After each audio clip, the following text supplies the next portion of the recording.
अस्सलाम वालेकुम, आप देख रहे हैं समा। मैं हूं रमीज अहमद। मैं हूं महक असलम। बुलेटिन का आगाज करते हैं। मुसीबत में घिरे कराची के बासियों के लिए एक और झटका, जबकि खराब कारकर्दगी पर तनकीद का निशाना बनने वाली के इलेक्ट्रिक के मजे ही मजे।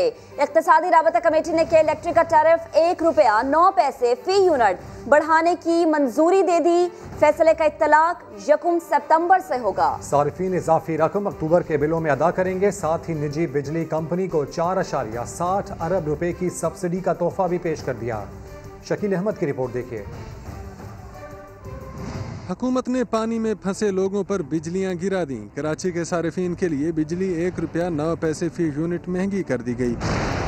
मुशीर खजाना हफीज शेख की जेर सदारत ECC इजलास में के इलेक्ट्रिक के टैरिफ में इजाफे की मंजूरी दे दी गई। फैसले का इत्तलाक 1 सितंबर से होगा। वजारत खजाना के मुताबिक कीमतों में इजाफा जुलाई 2016 से 2019 के दौरान 11 सहमाही एडजस्टमेंट्स की मद में किया गया। सारिफीन से इजाफी रकम अक्टूबर के बिलों में वसूल की जाएगी। विफाकी हुकूमत सब्सिडी की मद में के इलेक्ट्रिक को 4.7 अरब रुपए भी देगी। बिजली कंपनी की तो गोया लॉटरी लग गई।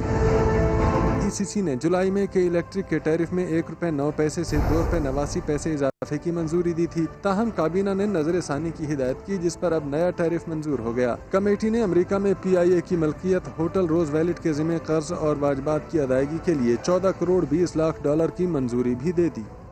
के इलेक्ट्रिक के टैरिफ में ₹1.09 फी यूनिट इजाफे से कराची के सारिफीन पर कितना इजाफी बोझ पड़ेगा, जान लेते हैं इस्लामाबाद में मौजूद समा के नुमाइंदे वहाब कामरान से। जी वहाँ बताइएगा। जी, इक्तिसादी राबता कमेटी की जानिब से के इलेक्ट्रिक के टैरिफ में ₹1.09 इजाफे की मंजूरी हो चुकी है। अब जिसकी हतमी मंजूरी जो है वो विफाकी काबीना ने देनी है, और अगर काबीना इस फैसले की तौसीक कर देती है तो कराची वालों पर आइंदा माह बिजली के बिलों में इजाफी बोझ बर्दाश्त करना पड़ेगा। कितना बोझ बर्दाश्त करना होगा कराची के सार्फिन को वो मैं बताता चलूँ। अगर माहाना 100 यूनिट इस्तेमाल करते हैं तो बिल ₹701 की बजाय ₹787 होगा, यानी कि ₹86 इसमें इजाफा हो सकता है। इसके अलावा 200 यूनिट वालों का बिल ₹1759 की बजाय ₹1980 तक आएगा। माहाना 300 यूनिट इस्तेमाल करने पर जो बिल है वो ₹3219 की बजाय ₹3626 आएगा। इसके अलावा अगर 700 यूनिट माहाना इस्तेमाल करते हैं तो बिल बढ़कर 12,693 की जगह ₹13,468 अदा करना होगा। इसी तरह अगर माहाना 1000 यूनिट घरेलू सारिफ कोई बिजली इस्तेमाल करता है तो उसका बिल ₹21,198 की बजाय ₹22,305 होगा। इसके साथ साथ जो पीक टाइम है, जो गर्मियों में शाम 6:30 से रात 10:30 बजे तक होता है, पीक टाइम में भी बिजली का टैरिफ ₹20.70 से बढ़कर ₹21.79 फ़ी यूनिट हो जाएगा। तो अगर काबीना इस फैसले की तौसीक करती है तो कराची वालों को आइंदा माह बिजली का इजाफी बोझ बर्दाश्त करना पड़ेगा। वहाब आपका शुक्रिया। के इलेक्ट्रिक से परेशान कराची वालों पर मजीद बिजली गिरेगी। शहरियों ने ₹1.09 टैरिफ बढ़ाने के फैसले को जुल्म करार दे दिया। हम कत्तन खुश नहीं हैं आपके इस पैसे बढ़ाने से। आप मेहरबानी करके जो पहले वाले रेट है उनमें भी कम करें। 2 बल्ब और 1 पंखे वाले घर का बिल ₹5000 बंदा कहाँ से भरेगा। जुल्म कर रहे हैं। मतलब इसके अलावा भी जो देखा जाए तो के इलेक्ट्रिक वाले मतलब डबल से ट्रिपल, जो मतलब बंदे की जितनी सैलरी है उससे ज़्यादा जो है ना उनके बिल आ रहे हैं डबल। कुछ भी नहीं कह सकते, गरीब तो वैसे ही पिस रही है। जितना भी हम क्या कहें इस बात पर, बहुत बुरा हाल हम लोगों का होता है। हमें पे करने पड़ते हैं, वो तो सिर्फ बिल लगा कर भेज देते हैं। के इलेक्ट्रिक की तो जुल्म है। हर यूनिट पे वो पैसे बढ़ाते जा रहे हैं, बिजली देते नहीं और पैसे बढ़ाते रहते हैं। पूरे शहर को बंद करना चाहिए, बिल बाइकआउट करना चाहिए, बिल नहीं भरना चाहिए। के इलेक्ट्रिक को ख़त्म करना चाहिए, दूसरी कंपनी लाए कोई जो फैसिलिटी दे। नेपरा के साबिक नायब चेयरमैन फजलुल्लाह कुरैशी कहते हैं कि बिजली के निर्खों में फ़र्क की बुनियादी वजह कंपनियों की कारकर्दगी है। जिस कंपनी का डिस्ट्रीब्यूशन और लाइन लॉसेस सिस्टम बेहतर होता है उसका टैरिफ बेहतर होता है, जिसका निज़ाम ख़राब होता है उसका टैरिफ ज़्यादा होता है। ये मुख्तलिफ टैरिफ इसलिए होते हैं कि हर कंपनी का अलग सिस्टम होता है, लॉसेस का और डिस्ट्रीब्यूशन का और रिकवरीज का। कुछ कंपनीज ज़्यादा हेल्दी कंपनीज हैं, जैसे इस्लामाबाद है, फैसलाबाद है, लाहौर है। इनके लॉसेस भी कम है, इनका डिस्ट्रीब्यूशन पैटर्न भी बेहतर है और इनका जो क्लाइंटेज है उसमें हर किस्म के शामिल है, इंडस्ट्रियल भी हैं। ये है गवर्नमेंट को कुछ टैरिफ नॉर्मल टैरिफ से बढ़ाने पड़ते हैं। जैसा तो अगर इस्लामाबाद का टैरिफ कम आता है क्योंकि वो अच्छी कंपनी है और बाकी कंपनियों को बड़ा लॉस होता है, तो फिर थोड़ा बहुत इस्लामाबाद का भी टैरिफ बढ़ जाएगा और सारों को इक्वलाइजर लगा देते हैं। लेकिन इक्वलाइजर के बाद उसमें कहीं अगर कहीं बहुत ही ज़्यादा कमी पेश होती है तो फिर गवर्नमेंट सब्सिडी देती है। वो बजट में सब्सिडी प्रोवाइड की हुई है केईसी के लिए भी और जो बाकी जो नॉन केईसी कंपनीज हैं। तो इस तरीके से वो फिर यूनिफाइड टैरिफ का जो सिस्टम है वो ज़रूर होता है, लेकिन वो फिर नेपरा और गवर्नमेंट नेपरा डिटरमिन करता है और गवर्नमेंट उनको अनाउंस करती है और अप्रूव करती है, क्योंकि गवर्नमेंट के अप्रूवल के बगैर वो डिटरमिन टैरिफ जो है वो नहीं अमल में आ सकता।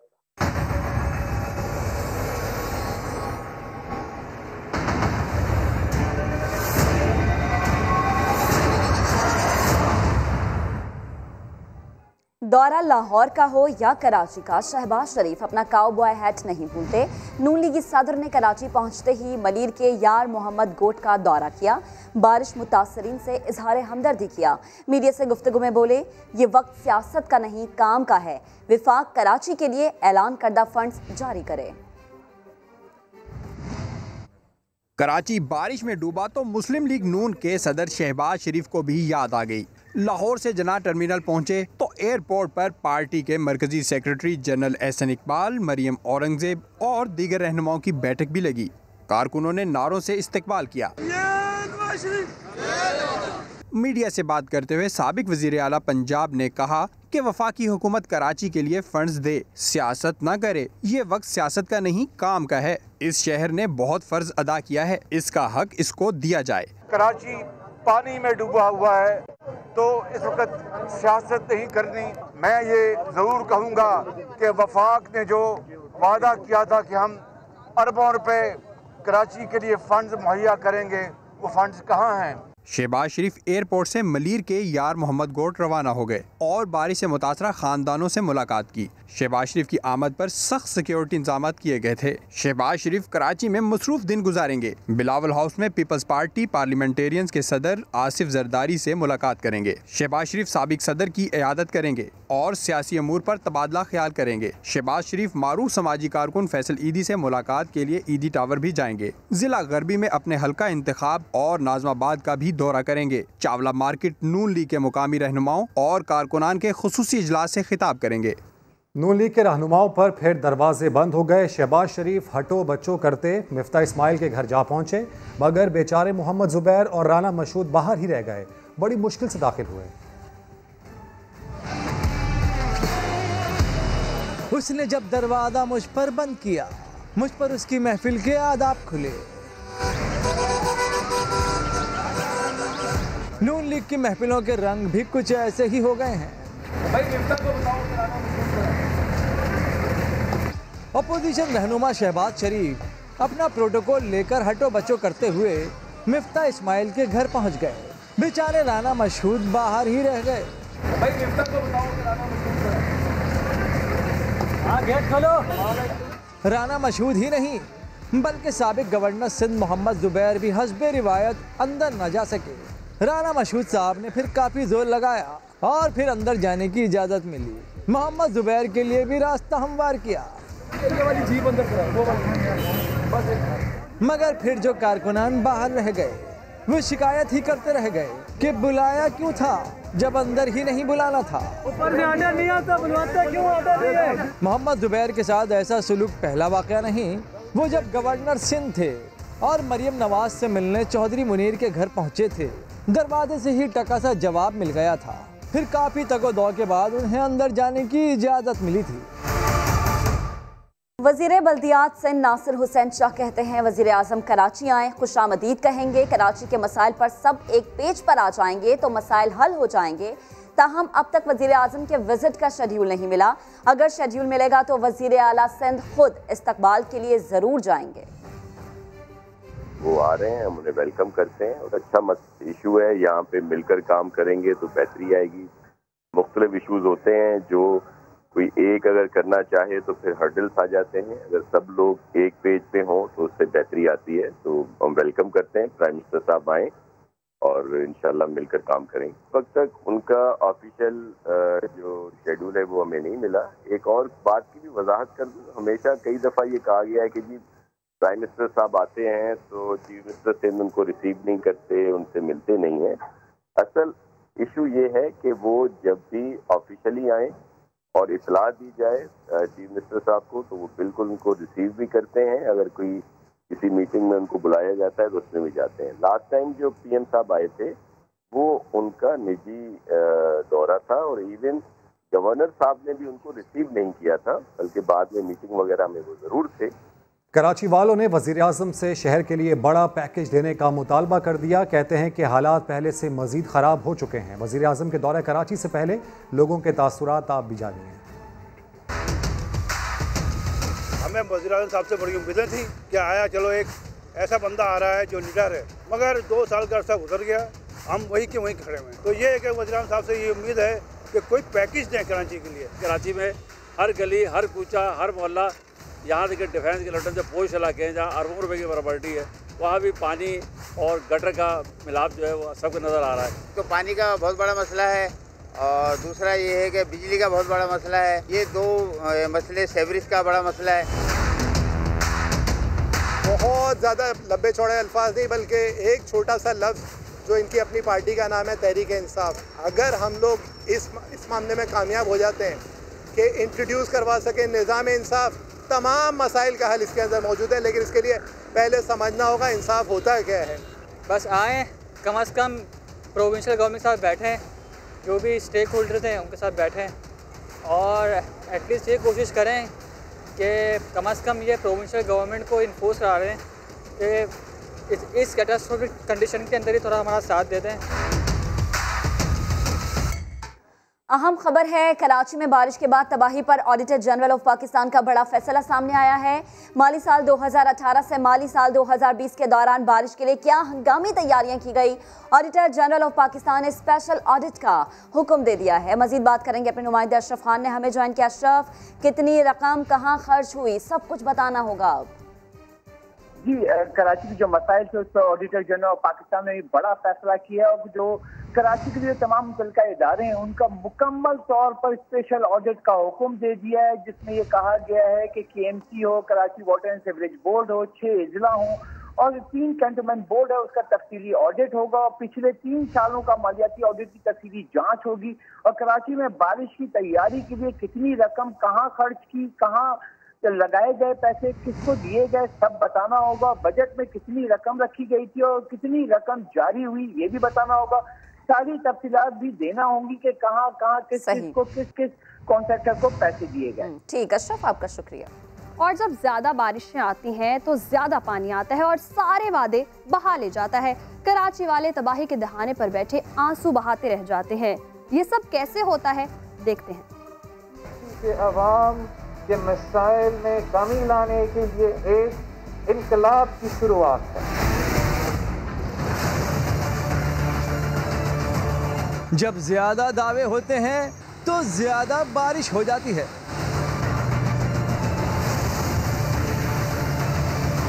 और जब ज्यादा वादे होते हैं तो ज्यादा पानी आ जाता है और सारे दावे, सारे वादे पानी में बह जाते हैं। कराची शहर को साथ बहा ले जाते हैं। लोग, मकानात और गाड़ियां सब डूब जाते हैं। इन हुक्मरानों से तंग आ चुके हैं, इनसे नहीं संभलती ना, हुकूमत छोड़ें और अपने अपने घरों को जाएं। और कराची वाले तबाही के दहाने पर बैठकर आंसू बहाते हैं। कराची वालों से ये वादे और दावे वज़ीर आज़म इमरान खान और दीगर हुकूमती वज़रान ने भी किए थे। तो इंशाअल्लाह हम कराची को, इसलिए हम कराची के लिए पूरा काम करेंगे क्योंकि हम समझते हैं जब कराची वो रोशनियों का शहर फिर वापस बनेगा तो सारा पाकिस्तान इंशाअल्लाह ऊपर आएगा। ये वादे और दावे सिंध हुकूमत ने भी किए थे। जिस हिसाब से बारिश हुई है, हमारे नुमाइंदे भी मौजूद रहे, इंतज़ामिया भी मौजूद रही है। अब ये दावे और वादे तो ज्यादा बारिश के ज्यादा पानी में बह गए। अब होगा क्या, वही जो अब तक होता आया है। अगले साल की ज्यादा बारिशों और ज्यादा तबाही का इंतजार, या फिर कराची बदलेगा। आगे बढ़ते हुए आपको बताएं कि सिंध बिल्डिंग कंट्रोल अथॉरिटी के डायरेक्टर जनरल आशकार दावड़ ने गैर कानूनी तामीरात को कराची के माथे पर बदनुमा दाग करार दे दिया। बोले बिल्डर माफिया मंशियात से बड़ी माफिया है, जब तक सजाएं नहीं होंगी गैर कानूनी तामीरात का सिलसिला नहीं रुक सकता। वो समा के नुमाइंदे मोहम्मद अली हफीज से खुसूसी गुफ्तगू कर रहे थे।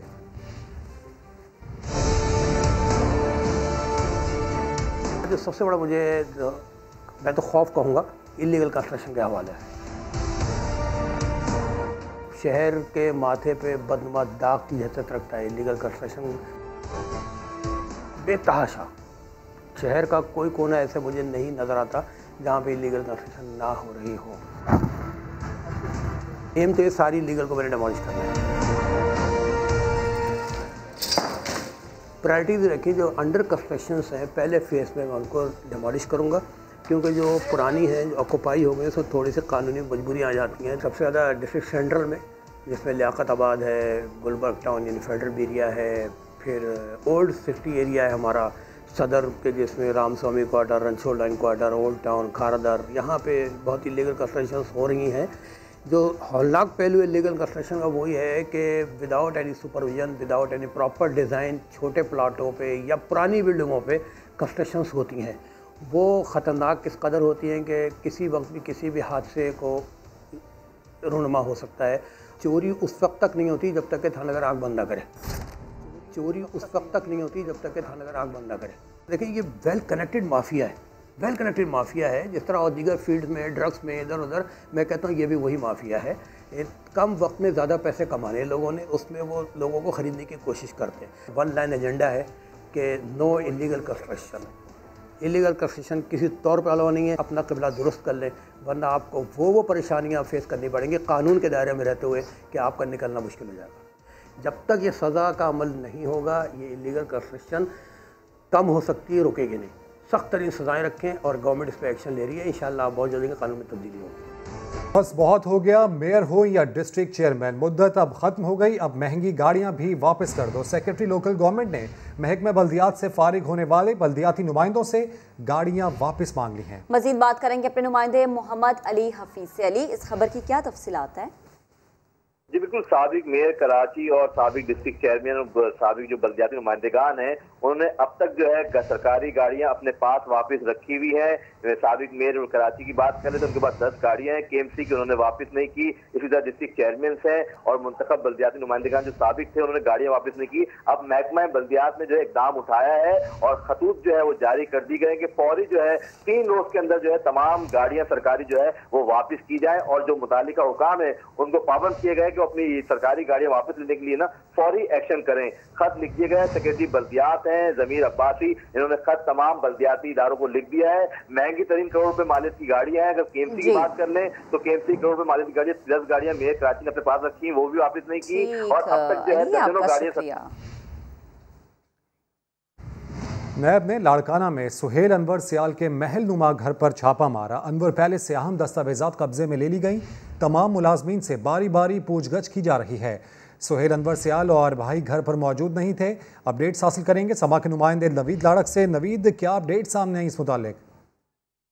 जी बिल्कुल, नैब सखर की टीम सूबाई वजीर सुहेल अनवर सियाल के घर पर जो है लाड़काना में जो वाक़ई गाँव फरीदाबाद में, वहाँ पर 3 घंटे जो है वो छापा मारकर जो है उन्होंने तहकीकात जारी रखी। 3 घंटे के बाद जो है वो अभी कुछ देर कबल जो है वो टीम वहाँ से रवाना हुई और लाड़काना में जो सूबाई वजीर सुहेल अनवर सियाल के फ्रंट मैन है असद खल बाकराइन रोड पर उनका वाकई घर है, वहाँ पर जो है उन्होंने छापा मारा है। असद खल फ्रंट मैन बताए जा रहे हैं सुहेल अनवर सियाल के डीएमए के मुलाजमीन हैं और सूबाई वजीर के जो हैं वो कारोबारी मामलात में जो है शेयर होल्डर भी हैं। असद खल की मिल्कियत की तहकीकात के लिए नैब ज़राए का कहना है कि वहाँ यहाँ पर छापा मारा गया है और नैब टीम यहाँ पर जो है वो शहर में लाड़काना में मौजूद है और ज़राए ने बताया है कि यहाँ पर और भी जो है वो कार्रवाइयाँ की जा रही हैं।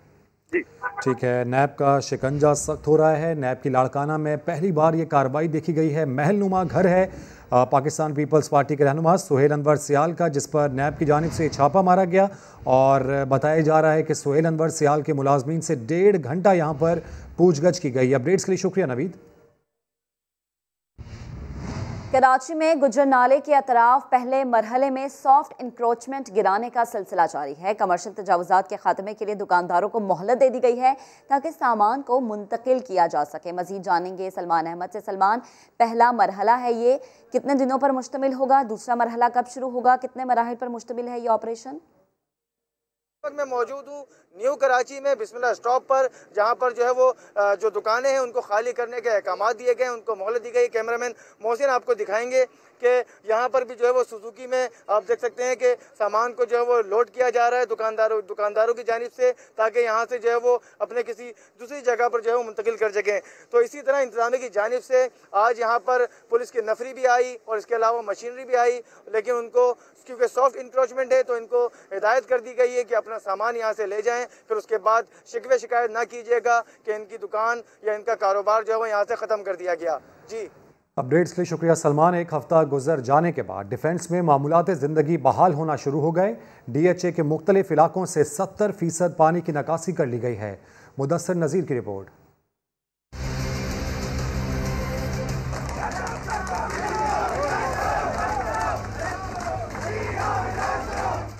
बारिश ने डिफेंस वालों का खूब इम्तिहान लिया। DHA और CBC की कारकर्दगी के भी पोल खुले।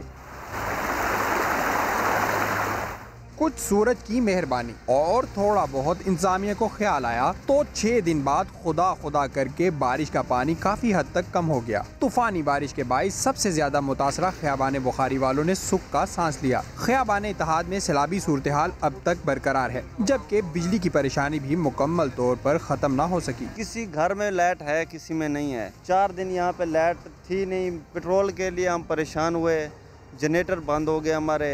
उसके अलावा के इलेक्ट्रिक वाले आते हैं, देखते हैं, वापस चले जाते हैं। DHA में बसने वाले कहते हैं हालिया बारिशों में जो होना था वो तो हो गया, मगर मुस्तकबिल में तबाही से बचने के लिए मुतलका इदारों को मौसर हिकमत अमली बनाना होगी। कैमरामैन शाहिद बलोच के साथ मुदस्सिर नज़ीर, समा, कराची। कराची में पाक बहरिया का बारिश से मुतासरा इलाकों में रेस्क्यू एंड रिलीफ ऑपरेशन जारी है। कोरंगी कॉजवे पर डूब जाने वाले अफराद की तलाश के लिए सर्च ऑपरेशन शुरू कर दिया गया। तर्जुमान पाक बहरिया के मुताबिक रेस्क्यू टीमों ने कराची के मुख्तलिफ इलाकों में महसूर अफराद को महफूज मकामात पर मुंतकिल किया। यूसुफ गोट, सुरजानी टाउन, नाजिमाबाद और दीगर मुतासरा इलाकों के हज़ारों अफराद को तैयार खाना और पीने का साफ पानी फराहम किया गया। पाक बहरिया की मेडिकल टीमों ने मुख्तलिफ इलाकों में महसूर सैकड़ों अफराद को तिबी इमदाद भी फराहम की। सजावल के सैकड़ों बारिश मुतासरीन में राशन बैग्स तकसीम किए गए। दरियाए स्वात की बेफरी लहरों ने फजा घाट पार्क का एक हिस्सा निगल लिया। हादसात से बचने के लिए पार्क को बंद कर दिया गया है। मजीद अपडेट करेंगे समा के नुमाइंदे सैयद शहाबुद्दीन। जिस वक्त में सैलाब की तबाहकारियाँ जारी है और इस वक्त भी दरियाए स्वात के बहाव में गैर मामूली इजाफा है। अगर आपको कैमरामैन दिखा सके तो इस वक्त मैं दरियाए स्वात के संगम पर वाक़ फजागट पार्क में मौजूद हूँ और जो ही दरियाए स्वात के बहाव में गैर मामूली इजाफा हुआ तो फजागट पार्क का एक हिस्सा भी दरिया बुर्द हो चुका है और इस वक्त जो गिरा हुआ हिस्सा है, दरिया बुर्द हिस्सा है, वो पानी में नज़र आ रहा है। हिफाजती पुश्ता जो है वो दरिया बुर्द हो चुका है और उसके बाद जो पार्क का एक हिस्सा था वो भी जम न सका और वो भी दरिया बुर्द हो चुका है। इस वक्त हमारे साथ पार्क के मुंतजिम मौजूद है, उससे बात करेंगे। आप देख रहे हैं कि हमारे पार्क के जो हिफाजती पुश्त है वो मुकम्मल तौर पर ख़राब हो चुके हैं और ये जो पोर्शन है ये भी ख़राब होने जा रहा है। आपने मुंतजिम की बातें सुनी, उसका ये कहना था कि रात को शदीद सैलाब के दौरान ये पार्क का एक हिस्सा बह चुका है और अब भी ख़तरा बरकरार है, तो TMA हुकाम की जानिब से पार्क को बंद किया गया है और जब तक ये सैलाब की सूरत हाल जो है बरकरार रहती है तो पार्क बंद रहेगा। ठीक, शहाबुद्दीन आपका शुक्रिया। अभी आपको अफसोसनाक खबर देते हैं। जिला तोरगर में मकान पर तोदा गिरने से एक खानदान के 7 अफराद जाँ बहक हो गए। अपडेट्स हासिल करेंगे समा के नुमाइंदे मोहम्मद फ़हीम से। फ़हीम, क्या मालूमात सामने आ रही हैं इस मुतालिक? अजी ये जिला तोरगर है, इसमें तहसील के इत्तेफाक एक पहाड़ी इलाका है सरमई बटा में। ये अली सुबह यहाँ पे जो है मौसलाधार बारिशों की वजह से मकान पे तो भारी तोदा आगे गिर गया था, जिसमें जो घर में सोए हुए थे 6 ख़वातीन समेत 7 अफराद जो हैं वो मलबे तले दब के जाँ बाग हो चुके हैं। और मकामी लोगों ने रेस्क्यू ऑपरेशन करते हुए 4 ख़वातीन की जो है लाशें निकाल रही हैं, जिनमें 2 बच्चे भी हैं, वो मामूली जख्मी हुए, उनको जिंदा बचा दिया गया है। अब मकामी लोग जो हैं वो मलबा साफ करने के लिए लगे हुए हैं और कोशिश कर रहे हैं कि बाकी जो डेड बॉडीज हैं वो भी वहाँ से मकान मलबे से निकाल दें। अपडेट्स के शुक्रिया फ़हीम। मैदान से अच्छी खबरें आ रही हैं। पाकिस्तान स्टॉक एक्सचेंज एशिया की बेहतरीन मार्केट करार दे दी गई है। आज एक तरफ पाकिस्तान स्टॉक एक्सचेंज में तेजी देखी गई, दूसरी तरफ डॉलर 5 माह की कमतरीन सतह पर आ गया। आज कारोबार के दौरान 100 इंडेक्स में 485 पॉइंट्स की तेजी देखी गई। इंडेक्स 3 साल की बुलंद सतह 41,850 की सतह अबूर कर गया, जबकि इंटरबैंक में डॉलर भी 17 पैसे सस्ता हो गया है। डॉलर 5 माह की कम सतह 165 रुपये 45 पैसे तक पहुंच गया। MD stock exchange Farrukh H Khan कहते हैं कि ये पहली बार नहीं, पहले भी पाकिस्तान की मार्केट टॉप 5 में रही है। बावजूद इसके कि स्टॉक मार्केट पर हमला हुआ, कोरोना की वजह से मईशत तबाह हुई, लेकिन हमने हिम्मत नहीं हारी, हर चैलेंज का मुकाबला किया। ताजरों का मार्केट में एतमाद बहाल हो रहा है। फौरी और मौसर इकदाम के नतीजे में मुल्क की मईशत और स्टॉक मार्केट ट्रैक पर आ गई है।